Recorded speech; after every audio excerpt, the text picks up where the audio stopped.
एक चोर घर में घुसा, चोरी किया और भाग गया। अगले दिन वो 2 घरों में घुसा, चोरी किया और भाग गया। तीसरे दिन वो 3 घरों में घुसा, चोरी किया और भाग गया। चौथे दिन वो 4 घरों में घुसा और चोरी किया और भाग गया। डिटेक्टिव मेहुल ने इस क्राइम की डीप इन्वेस्टिगेशन करने का सोचा। वो ध्यान से चोरी करने के पैटर्न को ऑब्जर्व करने लगा। यह है पहली चोरी, यह है दूसरी चोरी, यह है तीसरी चोरी और यह है चौथी चोरी। अब ये तो श्योर था कि 5वें दिन 5 घरों में चोरी होने वाली है, लेकिन कौन से 5 घरों में? मेहुल हाउस के पैटर्न्स को ध्यान से समझने की कोशिश करता है और समझ जाता है कि 5वें दिन कौन से 5 हाउसेस में चोरी होने वाली है, ए, बी या सी। सोचिए लॉजिकल आर्मी और मुझे आपका आंसर कमेंट करके बताएं।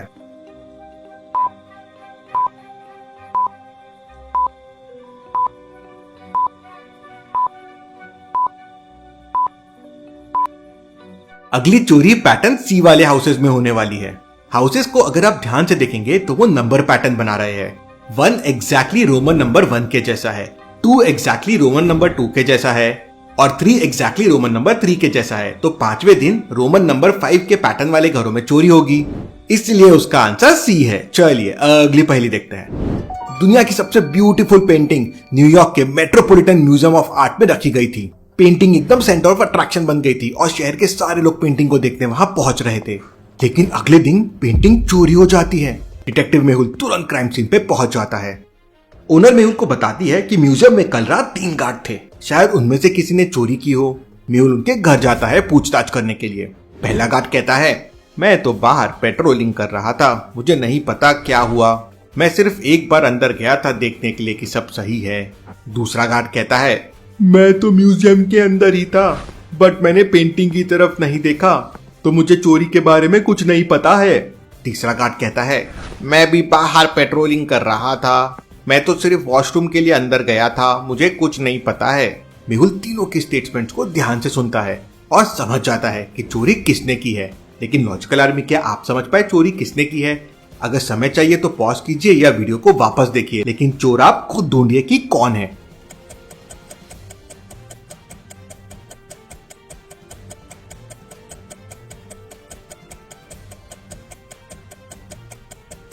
गार्ड 3 चोर है। तीनों ने उस ब्यूटीफुल पेंटिंग के साथ फोटो खिंचवाई है, लेकिन उन पिक्चर्स के बैकग्राउंड देखिए। गार्ड 1 और गार्ड 2 का म्यूजियम का बैकग्राउंड है, लेकिन गार्ड 3 का उसके घर का बैकग्राउंड है, मतलब पेंटिंग उसके घर में रखी हुई है। वो चोर है। मेहुल उसे पकड़ लेता है। चलिए अगली पहेली देखते हैं। बेन एक बहुत ही बड़े बंगलों में रहता है। एक दिन उसके घर में चोरी हो जाती है। वो तुरंत डिटेक्टिव मेहुल को वहां बुला लेता है। मेहुल घर के एंट्रेंस और लॉबी को अच्छे से इन्वेस्टिगेट करता है, तो उसे समझता है कि लॉक को तोड़ा नहीं गया था। तब बेन मेहुल को बताता है, हाँ, मैंने इस बड़े वाले स्टोन के नीचे कुछ महीने पहले चाबी छुपा दी थी, शायद हो सकता है रॉबर्स को ये पता हो। मेहुल तुरंत समझ जाता है कि बेन झूठ बोल रहा है। कैसे लॉजिकल आर्मी, मेहुल को ये कैसे समझ गया? सोचिए सोचिए।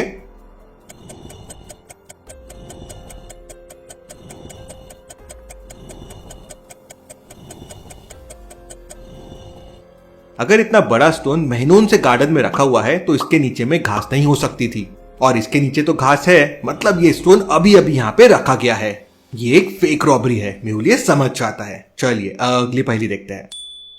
आज का दिन मिस्टर वॉल्टर के लिए बड़ा बोरिंग जा रहा था। सुबह से एक भी कस्टमर नहीं आया था। वो बैठे बैठे इतना थक गया था कि वहीं पे सो जाता है।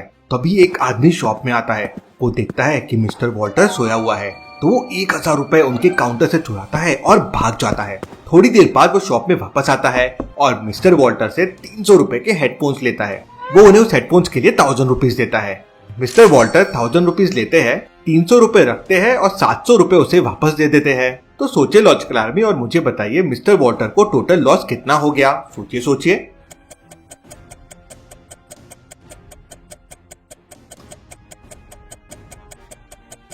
मिस्टर वॉल्टर का टोटल लॉस 1000 रुपीज ही है। उनके जो 1000 रुपीज चोरी हुए थे वो तो शॉप में वापस आ गए, लेकिन उन्होंने जो 300 रुपए का हेडफोन दिया और 700 रुपए वापस दिए, वो उनका लॉस हो गया, जो टोटल वापस 1000 रुपीज ही है। चलिए अगली पहेली देखते हैं। डैनियल का उसके ही घर पे मर्डर हो जाता है। मर्डर करीब 4 बजे हुआ था। उसकी वाइफ डिटेक्टिव मेहुल को कॉल कर देती है। मेहुल क्राइम सीन पे पहुंचता है और पूरे घर को अच्छे से इन्वेस्टिगेट करता है, लेकिन उसे कोई सबूत नहीं मिलता।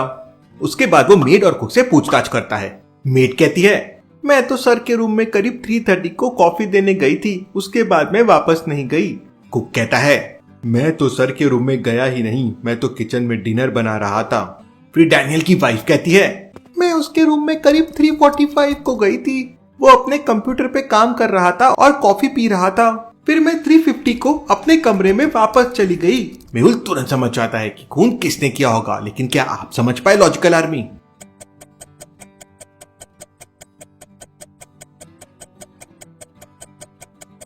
डैनियल की वाइफ 3:50 को उसके रूम में गई थी तो कॉफी मग टेबल पे रखा हुआ था, लेकिन जब उसका मर्डर हुआ तो कॉफी मग टेबल पे नहीं था और कॉफी मग टेबल से सिर्फ मेड उठा सकती है। और ये देखिए, वो मग डाइनिंग टेबल पे रखा हुआ है। इसका मतलब मेड रूम में गई थी। वो झूठ बोल रही है, उसी ने डैनियल का खून किया है। मेहुल उसे पकड़ लेता है। चलिए अगली पहली देखते हैं। मार्था एक दिन दौड़ते हुए पुलिस स्टेशन पहुंच जाती है और पुलिस से हेल्प मांगती है। मेरी और सैम की कल शादी हुई थी। हम सुबह सुबह हनीमून के लिए निकल गए थे। रास्ते में हम कीचड़ में फंस गए थे। हमारी कार मूव नहीं हो रही थी तो हम लोग नीचे उतरे और कार को बाहर निकालने की कोशिश कर रहे थे, लेकिन कार नहीं निकली। फिर मैंने सैम को वहीं जंगल में छोड़ दिया और मदद के लिए बाहर ढूंढने निकली, लेकिन जब मैं वापस आई तो वो मर चुका था। इंस्पेक्टर समझ जाता है कि मार्था झूठ बोल रही है और उसे तुरंत पकड़ लेता है। क्यों लॉजिकल आर्मी? इंस्पेक्टर को ऐसा क्यों लगा? सोचिए सोचिए।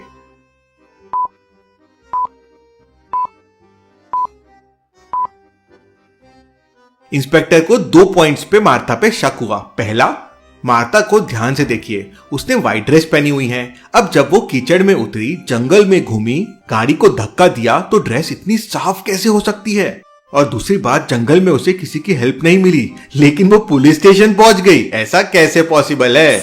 इसलिए इंस्पेक्टर उसे पकड़ लेता है। चलिए अगली पहेली देखते हैं। बहुत ही ब्यूटीफुल दिन था। रोजी ने काफी दिन से शॉपिंग नहीं किया था तो वो शॉपिंग करने के लिए तैयार हो जाती है और सुबह सुबह ही निकल जाती है। शाम हो चुकी थी लेकिन रोजी अभी तक घर नहीं आई थी। उसका हस्बैंड टेंशन में आ जाता है और तुरंत उसको कॉल करता है, लेकिन वो कॉल नहीं उठाती।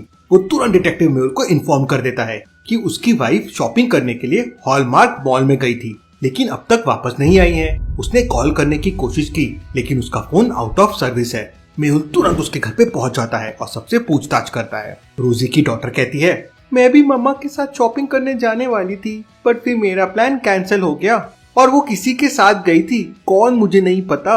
रोजी की मेड कहती है, मैं भी मैम के साथ शॉपिंग पे जाने वाली थी, बट फिर उन्होंने आखिरी मोमेंट पे मुझे घर पे रहने के लिए कहा और कहा कि वो कोई फ्रेंड के साथ जाने वाली है। उसका हस्बैंड कहता है, मैं तो ऑफिस में ही था, बहुत बार कॉल करने की कोशिश की लेकिन उसने कॉल नहीं उठाई। जब मैं घर आया देखा वो नहीं है तो मैंने आपको कॉल कर दिया। रोजी के फ्रेंड कहते हैं, हमें तो उसने शॉपिंग के लिए पूछा ही नहीं, हम तो सुबह से घर पे थे। आप मेरे सीसीटीवी कैमरा भी चेक कर सकते हैं, मुझे कुछ नहीं पता है। मेहुल तुरंत समझ जाता है कि किडनैपिंग में कौन इन्वॉल्व है और कौन झूठ बोल रहा है, लेकिन क्या आप समझ पाए लॉजिकल आर्मी? सोचिए सोचिए।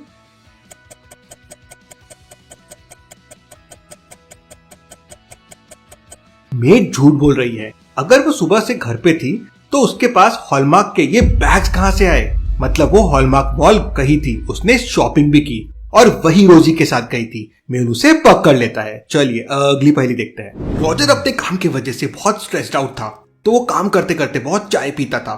मेरे लिए चाय लेके आओ, वो अपनी डॉटर से कहता है और उसकी एक डॉटर चाय लेके आती है, उसे चाय देती है और चले जाती है। थोड़ी देर बाद लाइट चले जाती है और जब लाइट वापस आती है तो रॉजर मर चुका था। डिटेक्टिव मेहुल तुरंत क्राइम सीन पे पहुंच जाता है। वो नोटिस करता है कि रॉजर ने एक क्लू छोड़ा हुआ है। क्लू है NA। हो सकता है ये NA किलर के नाम में हो। मेहुल तीनों डॉटर्स के नाम चेक करता है, टीना, जोशना और हैना। अरे तीनों में NA आता है, लेकिन मेहुल तुरंत समझ जाता है कि तीनों में कौन है जिसने रॉजर का मर्डर किया है। लॉजिकल आर्मी, क्या आप सोच के बता सकते हैं वो कौन है? टीना, जोशना या हैना? सोचिए और मुझे आपका आंसर कमेंट करके बताएं।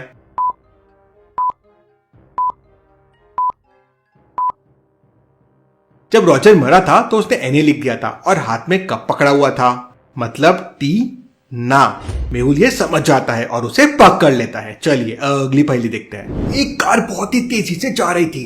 वो इतनी तेज थी कि उसने सारे स्पीड के रूल्स तोड़ दिए थे। पुलिस उसको चेस करती है। एक रेस्टोरेंट के पास जाके वो कार रुक जाती है और उसमें से 2 लड़कियां बाहर निकलती है।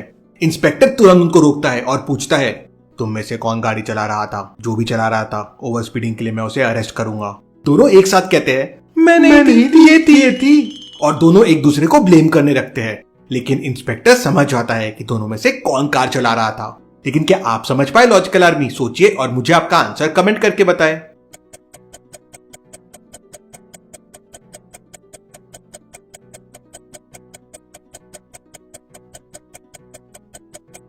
दोनों लड़कियों के जूतों को देखिए। कोई हील्स पहन के इतनी फास्ट गाड़ी कैसे चला सकता है? मतलब ये वाली लड़की कार चला रही थी।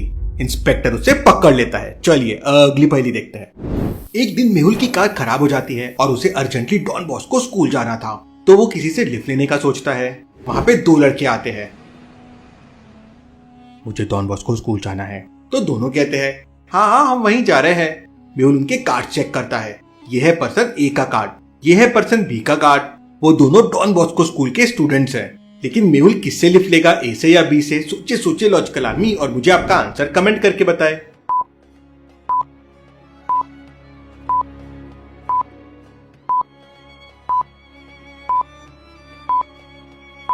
मेहुल ए वाले से लिफ्ट लेगा।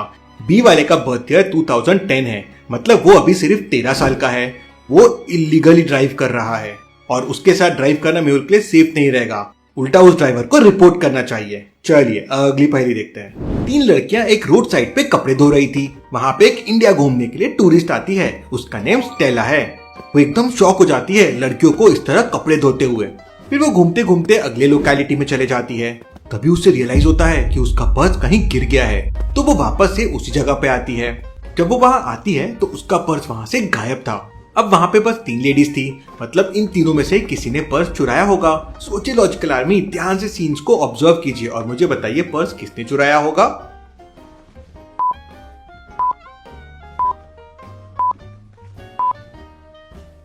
पहली वाली लेडी की बकेट पहले हाफ फुल थी, लेकिन अब पूरी भरी हुई है। ऐसा कैसे पॉसिबल है? मतलब उसने वो पर्स बकेट के अंदर डाल दिया, उसके वजह से पानी ऊपर आ गया। स्टेला ये समझ जाती है, अंदर हाथ डालती है तो उसको पर्स मिल जाता है। चलिए अगली पहेली देखते हैं। रिक का एक दिन खून हो जाता है। डिटेक्टिव मेहुल क्राइम सीन पे पहुंच जाता है। उसको रिक के घर पे कुछ क्लूज मिलते हैं। मर्डर खिड़की से आया होगा, फिर रिक को मारा और वहां से भाग गया। घर पे उस वक्त 4 लोग थे। मेहुल चारों से पूछताछ करता है। मेट कहती है मैं तो सुबह से क्लीनिंग और डस्टिंग कर रही थी, मुझे कुछ नहीं पता है। कुक कहता है सर मैं तो किचन में खाना बना रहा था, मुझे भी कुछ नहीं पता है। रिक की डॉटर लिली कहती है सर मुझे खून के बारे में कुछ भी नहीं पता है। रिक की वाइफ कहती है सर मैं तो टेरेस पे एक्सरसाइज कर रही थी, मुझे कुछ नहीं पता है। सबकी बातें सुनने के बाद मेहुल तुरंत समझ जाता है कि खून कौन कर सकता है। लेकिन क्या आप समझ पाए लॉजिकल आर्मी?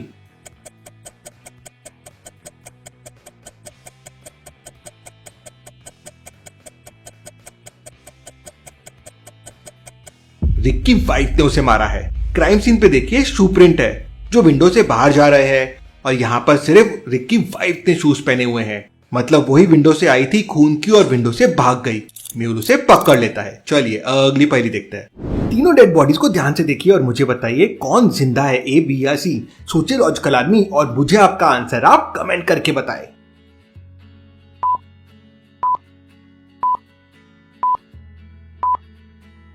ऐसी और पहेलियों के लिए जल्दी से चैनल को सब्सक्राइब कर लीजिए। Thank you.